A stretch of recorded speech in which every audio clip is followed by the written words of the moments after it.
से काम कर रहा हूँ। मैंने अभी तक जो भी पैलेट बनाया है उसमें मेरे को मिनिमम 900 रुपये और मिनिमम 1500 रुपये पर टन का मुझे मार्जिन मिला है। और जब मैं ब्रिकेट बनाता था तो मुझे 700 से 1000 रुपये का मुझे मार्जिन मिलता था। अब मार्जिन को मैक्सिमाइज करने के बहुत सारे कीवर्ड्स हैं। आप कैसे मार्जिन को, डे वन में तो कोई मैक्सिमाइज नहीं होगा।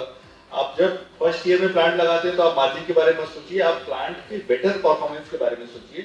नेक्स्ट ईयर से आप उसको ऑप्टिमाइजेशन के बारे में सोचिए, लेबर कैसे कम करना है, ऑटोमेशन कैसे लेके आना है।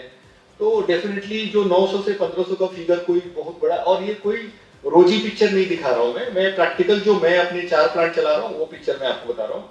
इजिली इतना अचीव होता है। हम 2 मशीन से 10,000 टन का टारगेट लेते हैं कि 2 मशीन से हम 10,000 टन वर्स्ट केस में बनाएंगे, 4 मशीन से 20,000 टन वर्स्ट केस में बनाएंगे। तो ये नंबर्स हमने अचीव किए, हमारे डॉक्यूमेंटेड नंबर्स हैं। और बहुत सारी चीजें आपकी प्रॉफिटेबिलिटी कैसे रॉ मटेरियल आप मैनेज करते हैं उसके ऊपर डिपेंड करती है, बायर के ऊपर डिपेंड नहीं करती। बायर के पास तो हमेशा आपको कॉम्पिटिटिव रहना पड़ेगा, जो सबसे सस्ता देगा बेस्ट देगा बायर उससे लेगा, सिंपल है।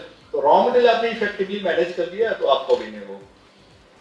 और अभी मैं जो इंडस्ट्री प्रोस्पेक्टिव हमारे फ्रेंड हैं शोएब बुरा जी वो कवर करेंगे। मैं गुजरात में हमारे फोर्स विंग का एक बॉयलर ऑपरेटिंग कंपनी है जो बेल्जियम की कंपनी है, इंडिया कोलिब्रेशन है।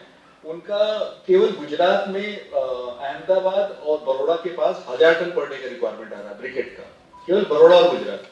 ब्रिकेट को हम पैलेट भी दे सकते हैं, ये मैं जानता हूँ। उतना थर्मेक्स है, बहुत सारे साउथ इंडिया में उनके प्लांट्स आ रहे हैं जहाँ पे 100 टन 200 टन पर डे की रिक्वायरमेंट है।